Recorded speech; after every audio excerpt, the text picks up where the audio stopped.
بدنیتی تھی, کرپشن تھی, اور وہ پھر ہمیں چینج کرنا پڑا جس کی وجہ سے دیر ہوئی. لیکن یہ بھی میں آپ کو کہوں کہ میں نے اس کی میٹنگ لی ہے لاسٹ, تو یہ بالکل اس سٹیجز پہ, فائنل سٹیجز پہ پہنچ چکا ہے. الائنمنٹ اس کی جو غلط کر دی گئی تھی ویسٹڈ انٹرسٹ کو ان کو فائدہ پہنچانے کے لیے, وہ ہم نے چینج کر دیا. اور یہ بالکل آپ کا پوائنٹ ٹھیک ہے کہ وہاں اس کے ساتھ ہم انڈسٹریل زونز اور کیونکہ یہاں بڑی کمی ہے, زمین بہت مہنگی ہے.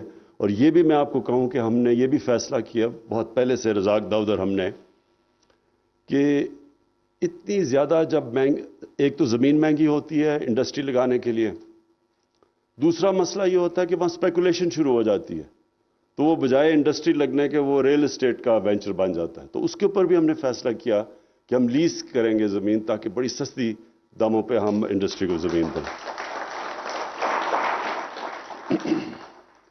پھر یہ آپ نے بالکل بات ٹھیک کی, میں نے بہت میٹنگز لی ہیں. یہ ہماری جو اسپیشل اکنامک زونز ہیں, میں نے خود ان کی میٹنگز لی ہیں, اور مجھے سارے جو مختلف پرابلمز ان کے اندر آتے تھے. سب سے پہلے تو یہ تھا کہ جو یوٹیلیٹیز تھیں, جو آپ نے بات بالکل ٹھیک کی کہ جو باہر بنگلہ دیش یا جو ہماری کمپیٹ کر رہے ہیں اکانومیز, وہ اپنی انڈسٹریل زون کو پوری طرح, جب وہ زون کے لیے جب کوئی جاتا ہے تو وہ ساری فیسلٹیز ان کو پرووائڈ کرتے ہیں. تو ہماری بدقسمتی سے ہم جب گورنمنٹ آئی تو ہم نے ریئلائز کیا انڈسٹریل زونز تو ڈکلیئر کر دیے, لیکن کوئی پروویژن نہیں تھی کہ وہاں بجلی کیسے پہنچے گی, وہاں جو بھی پانی گیس وہ کیسے پہنچے گی. تو اس کے لیے کوشش بھی ہم پوری کر رہے ہیں یہ ساری چیزیں سپیڈ اپ کرنے کے لیے.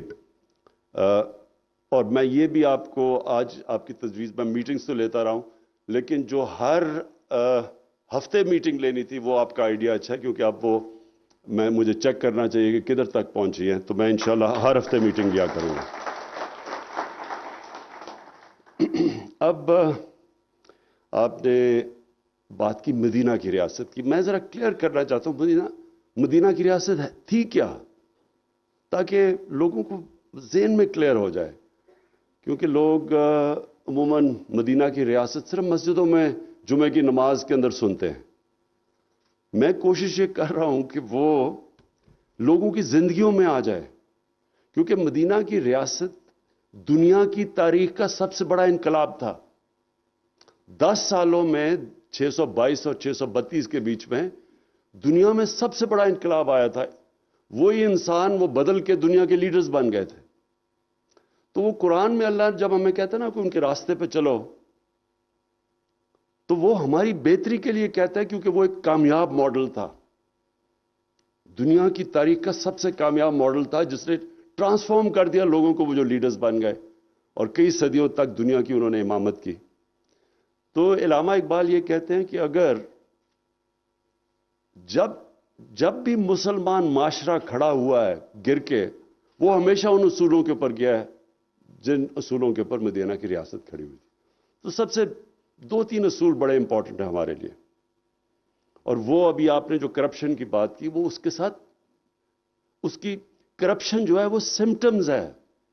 جب ایک معاشرے میں رول آف لا نہیں ہوتا, جب قانون کی بالادستی انصاف نہیں ہوتا, وہ کرپشن اس کی ایک بیماری. یعنی اگر جب مجھے کوئی کینسر ہو تو پھوڑا نکلاتا ہے, تو اسی طرح کرپشن ایک سمٹمز ہے جو کہ جب ایک ملک کے اندر انصاف نہیں ہوتا. تو جو ہماری جنگ ہے ساری, یہ لوگ پوچھتے ہیں نا کہ جی کیا اس وقت, کوئی کہتا ہے ہم ایشین ٹائیگر بنا دیں گے, کوئی کہتا ہے لاہور کو پیرس. ہماری جنگ ہے قانون کی بالادستی پاکستان میں قائم کرنے کی. وہ مشکل جنگ ہے, وہ ایک دن میں نہیں ہوتی. کارٹلز بنے ہوئے ہیں, مافیاز بیٹھے ہوئے ہیں, پولیٹیکل مافیاز بیٹھے ہوئے جو قانون کے نیچے نہیں آنا چاہتے. اور یہ ہے اصل جنگ جو پاکستان کی فیوچر کی جنگ ہے. اس میں کنیکٹڈ ہے آپ کی بزنس, اس میں کنیکٹڈ ہے انویسٹمنٹ, اس میں کنیکٹڈ ہے آپ کی خوشحالی. سب اس پر ڈپینڈ کرتا ہے. بنانا ریپبلک کس کو کہتے ہیں؟ بنانا ریپبلکس میں وسائل کی کمی نہیں ہوتی, ادھر قانون نہیں ہوتا, اس لیے ان کو بنانا ریپبلکس کہتے ہیں. اور قانون کا مطلب کیا؟ طاقتور کے لیے ایک قانون, کمزور کے لیے دوسرا قانون. جس کے اوپر نبی صلی اللہ علیہ وسلم نے کہا تھا کہ تمہارے سے پہلے بڑی قومیں تباہ ہوئیں جدھر طبقاتی قانون تھا.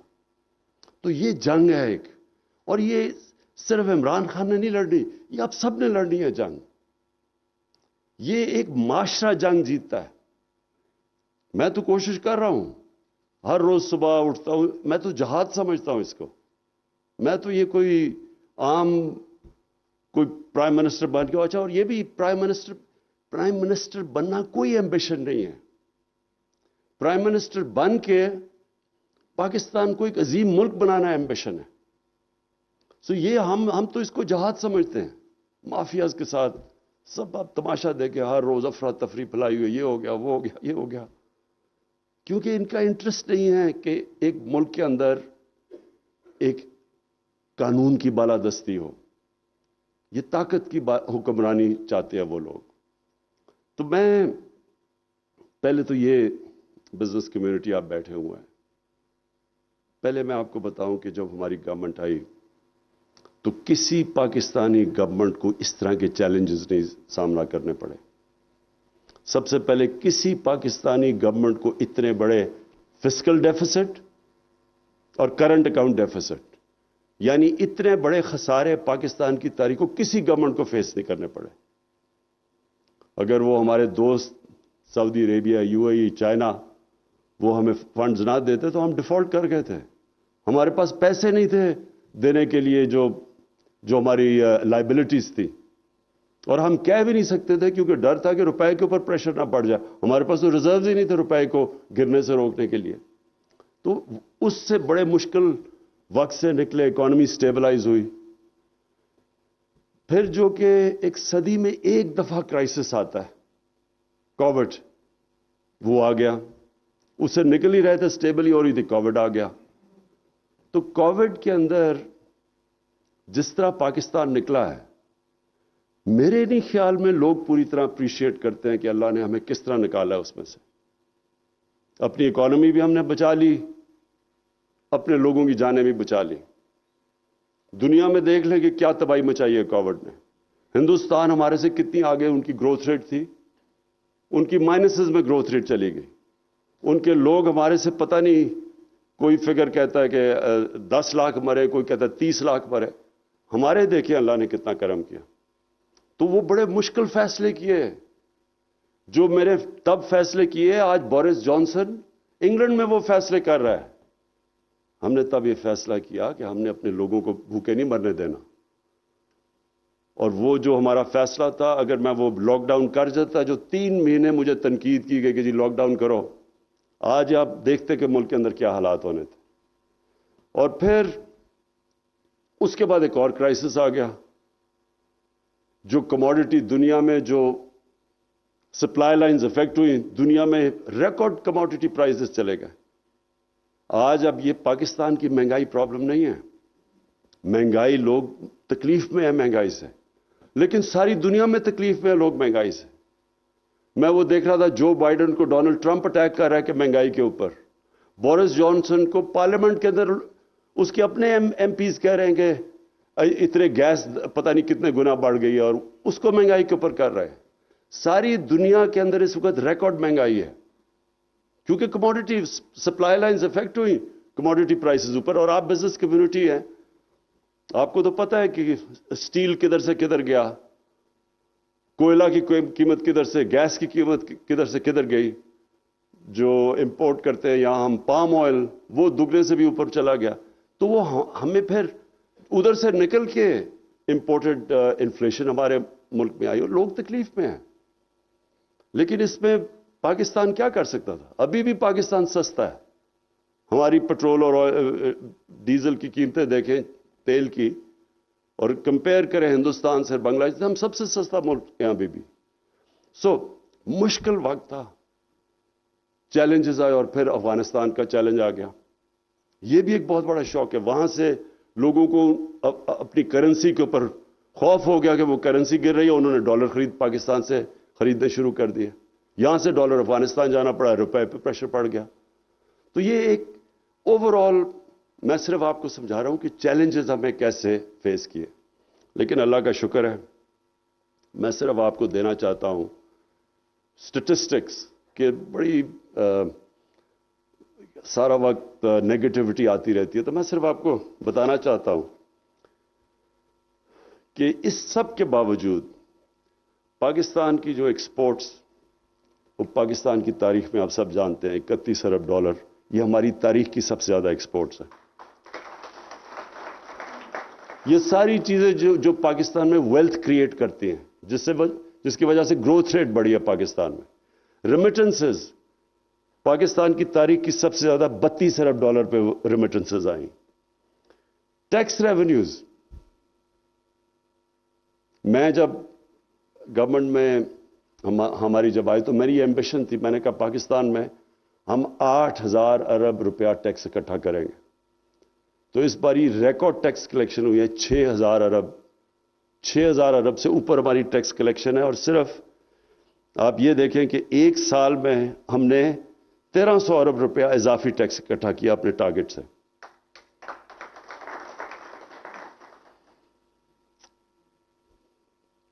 لارج اسکیل مینوفیکچرنگ، جو ابھی آپ نے بات کی، بالکل الطاف آپ نے ٹھیک بات کی کہ اصل میں تو جب تک ایک ملک انڈسٹریلائز نہیں ہوتا وہ کبھی بھی خوشحال نہیں ہو سکتا۔ ٹریڈنگ سے تو ملک خوشحال نہیں ہوتا، یا ہم سبزیاں وغیرہ ٹماٹر اور پیاز بیچ کے تو خوشحال نہیں ہوں گے جب تک ہم انڈسٹری نہیں لگے گی پاکستان میں، اور انڈسٹری پراسپر نہیں کرے گی۔ تو انڈسٹریلائز، یہاں تو ٹریڈنگ ملک بننے چلا گیا تھا، تو اس باری بڑی مجھے جو خوشی ہے ان حالات کے اندر ہماری جو لارج اسکیل مینوفیکچرنگ ہے اس کی 15% گروتھ ریٹ ہوئی۔ اور جو مجھے بڑی خوشی ہوتی ہے کارپوریٹ پروفٹس، کارپوریٹ جو پروفٹس ہوئے ہیں پاکستان میں ان حالات کے باوجود وہ 930 ارب روپے کے پروفٹس ہوئے ہیں۔ یعنی یہ آپ دیکھ لیں کہ اس طرح کے پروفٹس ان حالات میں بننا، تو کہتے ہیں کہ جی بڑی نااہل حکومت تھی، تو اگر نااہل حکومت تھی تو کووڈ سے بھی بچا لیا، بزنسز کو بھی بچا لیا، بے روزگاری سے بھی بچا لیا، اور کمپیئر کریں ہمیں ہندوستان سے، باقی ملکوں سے کمپیئر کریں جو ہماری طرح کے جن کے حالات ہیں۔ ہمارے سے تو خیر ہندوستان کے حالات بہت بہتر تھے۔ پھر پرائیویٹ سیکٹر کریڈٹ آف ٹیک، 10 سال میں سب سے زیادہ پرائیویٹ سیکٹر کی آف ٹیک ہوئی ہے 1138 ارب روپے کی۔ تو اس کا مطلب پرائیویٹ سیکٹر میں بزنس شروع ہوئی ہے۔ لیکن مجھے جو خوشی ہوئی ہے، جو ہماری فیوچر کی طرف ہم جا رہے ہیں، بالکل ہماری آئی ٹی سیکٹر اس کو بالکل نگلیکٹ تھا، کیونکہ آگے تو ٹیکنالوجی کا دور آ رہا ہے، تو ہمارا 70% انکریز ہوئی ہے آئی ٹی کے ایکسپورٹس میں، 3.5 ارب ڈالر پہ پہنچی ہے، اور ابھی ہم نے شروع کیا ہے، ابھی انسینٹیوائز کیا ہے۔ انشاءاللہ آپ دیکھیں گے کہ جو اب ہم آئی ٹی کے اوپر کام کر رہے ہیں تو اصل تو ٹیکنالوجی کی، اصل تو ویلیو ایڈ ٹیکنالوجی کے سیکٹر کے اندر ہے۔ لیکن جو مجھے یہ بھی بڑا خوشی ہوئی، کیونکہ اس کی وجہ سے ہم 2 وجہ سے بچیں کووڈ میں۔ ایک کنسٹرکشن سیکٹر، جو بالکل آپ نے ٹھیک کہا کہ کنسٹرکشن ہمارا سیکٹر اس وقت بوم کر رہا ہے، اور دوسرا ایگریکلچر سیکٹر، 1100 ارب روپیہ اضافی کیا ہے ایگریکلچر کے اندر ہمارے پچھلے 1 سال کے اندر۔ اب سوچیں کہ 60-65% آبادی دیہات میں رہتی ہے، تو دیہات میں پیسہ کتنا گیا، اس کی وجہ سے موٹر سائیکل سیلز ریکارڈ پہ چلی گئی ہیں، اس کی وجہ سے پاکستان کے اندر پہلی دفعہ موٹر سائیکل پورا، اب موٹر سائیکل پہلے تو یہ انجن یہاں نہیں بنتا تھا، تو اس سے گاڑیوں کی سیلز ریکارڈ ہوئی ہے اس کی وجہ سے، کیونکہ ہماری ایگریکلچر سیکٹر نے ماشاءاللہ بہت اچھا کیا۔ تو میں اس کے علاوہ جو اب آپ سے جو آخر میں بات کرنا چاہتا ہوں وہ یہ کہ دیکھیں 2 چیزیں پاکستان کی فیوچر کے لیے بہت ضروری ہیں، ایک ہے ایکسپورٹس اور دوسری ہے ٹیکس کلیکشن۔ ایکسپورٹس کے اوپر تو جو میں اب میٹنگز ریگولرلی لے رہا ہوں، پوری کوشش ہے کہ ایکسپورٹ انڈسٹری کے لیے ساری رکاوٹیں روکوں، اور بہت زیادہ رکاوٹیں تھیں، میں یہ بھی آپ کو بتا دوں، ہم نے کبھی بھی ایکسپورٹس پہ توجہ نہیں دی۔ کوئی ملک میں دولت، ویلتھ کریشن ہو ہی نہیں سکتی جب وہ ایکسپورٹس کے اوپر زور نہ دے۔ یہ جو ایشین ٹائیگرز بنے تھے سارے ایکسپورٹ انڈسٹری پہ بنے تھے، یہاں کبھی زور ہی نہیں دیا گیا، بلکہ ایکسپورٹ اسٹیگنیٹ کی ہمارے آنے سے پہلے پچھلے 5 سال میں. اور اس لیے ہماری اب پوری گورنمنٹ کی کوشش ہے کہ ہر قسم کی مدد کی جائے ایکسپورٹر کی, جس کی وجہ سے ابھی بھی ایکسپورٹس بڑھی ہیں. تو پورے ملک کی جو اورینٹیشن ہے وہ ایکسپورٹس کی طرف لگا دیں. سارے ملک کو کوشش کریں کہ جو ایکسپورٹرز کو ایوارڈز دیں, ان کو ہم ہیروز بنائیں ملک کے, ان کو ہر قسم کی فیسیلیٹیشن دیں. کیونکہ یہ تو اب کامن سینس ہے کہ ہم اگر ایکسپورٹس نہیں بڑھائیں گے تو ہم سارا وقت اب پھر جا کے پھنس جائیں گے IMF کے ساتھ. جیسے اکانومی بڑھنی شروع ہوگی, جس طرح ہوا, پریشر پڑنا شروع ہو جائے گا کرنٹ اکاؤنٹ کے اوپر, اور وہ اس کی وجہ سے روپے پہ پریشر پڑ جائے گا اور ہماری اکانومی پھر جانا پڑے گا IMF کے پاس. تو ہم اس سے نکلنے کے لیے ایک پورا اپنی ایکسپورٹ انڈسٹری اور ساری کوشش اب کر رہے ہیں کہ ہمارا یہ آگے سے یہ باٹل نیک نہ آئے کرنٹ اکاؤنٹ کا. اور دوسرا ہے ٹیکس کلیکشن. دیکھیں, ٹیکس کلیکشن پاکستان میں دنیا میں تقریباً ہم سب سے کم ٹیکس دیتے ہیں, اور اس میں بہت وجوہات ہیں. یہ نہیں کہ ہماری بزنس کمیونٹی ٹیکس نہیں دینا چاہتی یا لوگ نہیں ٹیکس دینا چاہتے, لیکن ٹیکس کلچر نہیں ڈیولپ ہوا. اس میں سبھی شامل ہیں. ہماری FBR جس طرح وہ بنی ہوئی تھی, اس کو ٹرسٹ نہیں کرتے تھے, ٹرسٹ ڈیفیسٹ تھا, FBR کے اندر پرابلمز تھے, لوگ اس کو ٹرسٹ نہیں, ٹیکس نیٹ میں نہیں آنا چاہتے تھے. اور پھر بزنس کمیونٹی کو جب یہ ایک پتہ چل جائے کہ اچھا جی وہ فلانا ٹیکس نہیں دے رہا تو میں کیوں ٹیکس دوں, اس کی وجہ سے بھی نہیں ڈیولپ ہوتا. اور پھر پبلک کے اندر بھی یہ شعور نہیں تھا. میں جب پہلی دفعہ برطانیہ گیا تو ہم سٹوڈنٹس تھے, تو ہر سٹوڈنٹ کو اس چیز کا پتہ تھا کہ اگر عوام کا ٹیکس غلط کوئی سرکاری نوکر خرچ کر رہا ہے یا تو ایک دم سب شور مچاتے ہیں. اور اس لیے ان کے جو حکمران ہیں وہ بڑا دیکھ بھال کے ٹیکس کا پیسہ خرچ کرتے تھے. تو اوور آل ٹیکس کلچر بنا ہوا تھا. لوگوں کو احساس تھا کہ میرے ٹیکس سے مجھے فائدہ ہوگا, اس لیے لوگ ٹیکس دیتے ہیں. اسکینڈینیوین ممالک ہیں, ان کی 50% سے اوپر ٹیکس GDP ریشو ہے, کیونکہ ان کے ٹیکس کا ان کے اوپر فائدہ ہوتا ہے, ان کے لیے ساری فیسلٹیز پرووائڈ کی جاتی ہیں. تو ہمارا بدقسمتی سے یہ کلچر نہیں ڈیولپ ہوا, کیونکہ نہ عوام کا ٹیکس عوام پہ خرچ ہوتا تھا, حکمرانوں پہ ٹیکس خرچ ہوتا تھا, اور شاہانہ لائف سٹائل کے اوپر. اور دوسری چیز کہ لوگوں کو عادت پڑی ہوئی تھی کلونیل ٹائمز کے لیے کہ جب انگریز کو ٹیکس دینا بھی گناہ سمجھا جاتا تھا. تو لوگوں کو جب اپنی بھی حکومتیں آئیں تو لوگوں نے کبھی اس کے اوپر ٹیکس کا سوچا نہیں. تو اس کے لیے ہم پوری کوشش کر رہے ہیں ایک ٹیکس کلچر ڈیولپ کرنے کے لیے. پوری کوشش کر رہے ہیں کہ ہمارا جو بھی پیسہ ہو, جتنا بھی جیسے جیسے پیسہ ہے وہ نچلے طبقے کے اوپر خرچ ہو, عوام کی بہتری کے لیے ہو. اب یہ جو ہیلتھ کارڈ کی آپ نے بات کی, ہمارے سے بہت امیر ملکوں کے پاس بھی انہوں نے کبھی کوشش ہی نہیں کی یونیورسل ہیلتھ انشورنس کے اوپر. ہر خاندان کو, ہمارے جتنے صوبے ہمارے ساتھ ہیں سوائے سندھ کے, ہر خاندان کو ہم 10 لاکھ کی ہیلتھ انشورنس دے رہے ہیں. یہ صرف ہیلتھ انشورنس نہیں ہے, یہ ہیلتھ سسٹم ہے. اس کا مطلب یہ ہے کہ ہمارے گورنمنٹ کے پاس تو پیسے نہیں کہ سارا ہم ہاسپٹلز کا جال بچھائے پاکستان میں, بلکہ ہمارا یہ حالات ہیں کہ جو گورنمنٹ ہاسپٹلز ہیں چھوٹے شہروں کے اندر, وہاں ڈاکٹرز ہی نہیں ملتے, ڈاکٹرز جاتے ہی نہیں ہیں وہاں. وہ چل بھی رہے ہیں ہاسپٹل, خالی بھی پڑے ہیں, اور لوگ سارے شہروں پہ آ جاتے ہیں اور تھوڑے سے ہاسپٹل پہ سارا پریشر پڑ جاتا ہے. تو یہ جو ہیلتھ کارڈ ہے, یہ ہیلتھ سسٹم کیسے ہے؟ اب کسی بھی گاؤں کے اندر لوگوں کے پاس ہیلتھ کارڈ ہوگا, اور اگر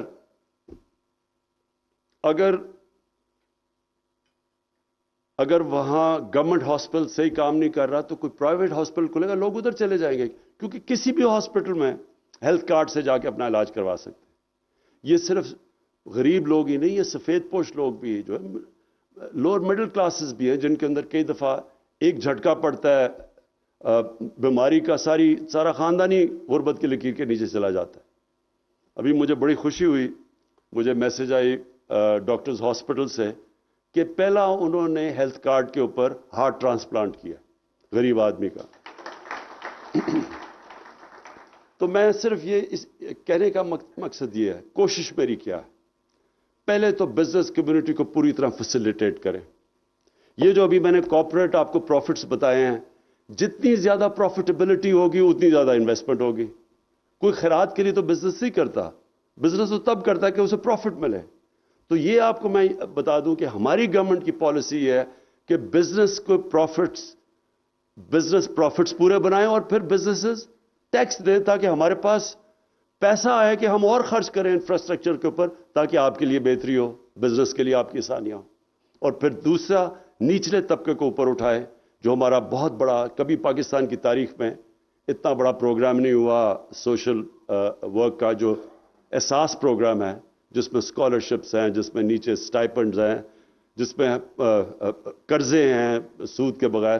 تو پورا ہمارا پروگرام ہے کہ باٹم اپ اپروچ ہو جو چائنا نے کی تھی، لیکن ساتھ ساتھ بزنس کمیونٹی کی پوری سپورٹ کی جائے، کیونکہ ویلتھ کریٹ ہوگی جو چائنا میں ہوئی تھی تو تب ہی آپ غربت کم کر سکتے ہیں.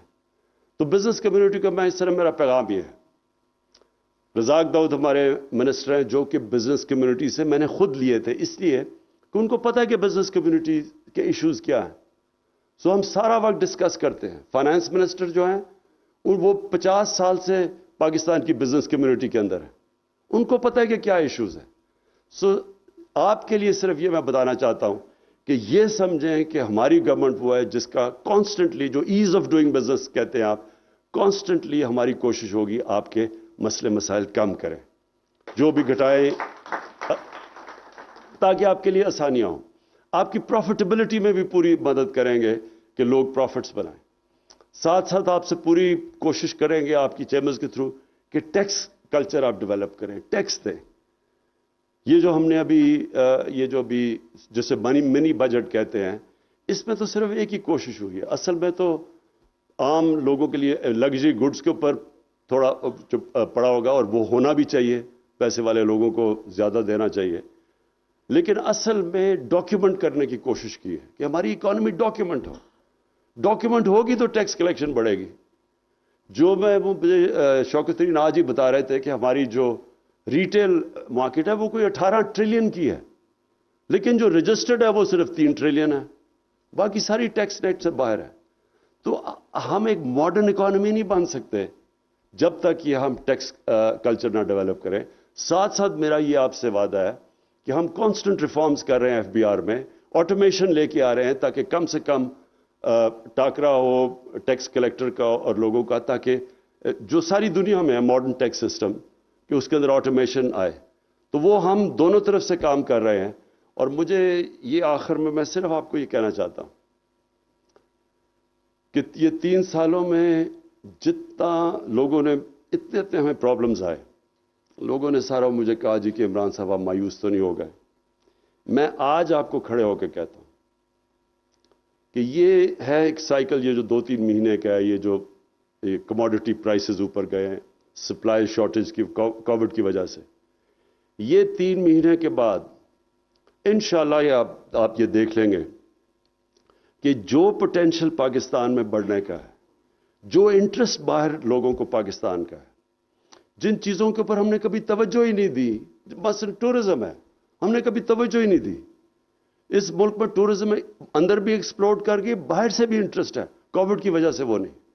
یہی صرف ایک سیکٹر ہے جو کہ ہمارا کرنٹ اکاؤنٹ کا جو ڈیفیسٹ ہے وہ پورا کر سکتا ہے. پھر IT کے اندر جو پوٹینشل ہے، ہمارے پاس ایک ینگ پاپولیشن ہے، ہم نے توجہ ہی نہیں کبھی دی IT کے اوپر.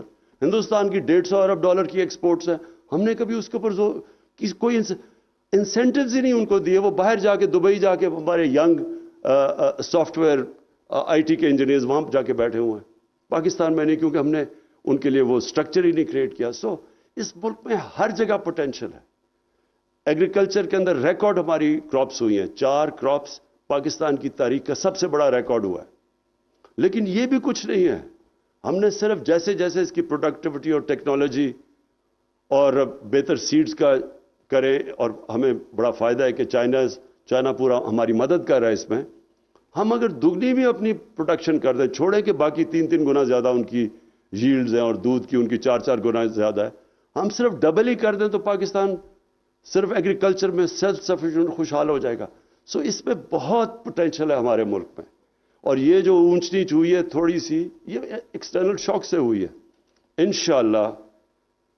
انشاءاللہ آگے اس ملک کا پوٹینشل جو ہے وہ وہی جو آج سے 50 سال پہلے سب سے تیزی سے ترقی کر رہا تھا ایشیا میں، پاکستان، اور وہ ہم نے غلط پالیسیز کی وجہ سے پیچھے رہ گیا. انشاءاللہ آپ دیکھیں گے کہ یہ وہیں سے پھر سے شروع ہوگا، اور آپ کا بزنس کمیونٹی کا بہت بڑا ہاتھ ہوگا اس ملک کو ایک عظیم ملک بنانے میں. شکریہ. وزیر اعظم عمران خان خطاب کر رہے تھے. انہوں نے کہا کہ 3 سال میں ملک کی معیشت کو مستحکم کرنے اور کورونا چیلنجز کا کامیابی سے مقابلہ کیا ہے. کرپشن کے خلاف جدوجہد کو میں جہاد سمجھتا ہوں. انہوں نے مزید کہا کہ مافیا نہیں چاہتے ملک میں قانون کی حکمرانی ہو.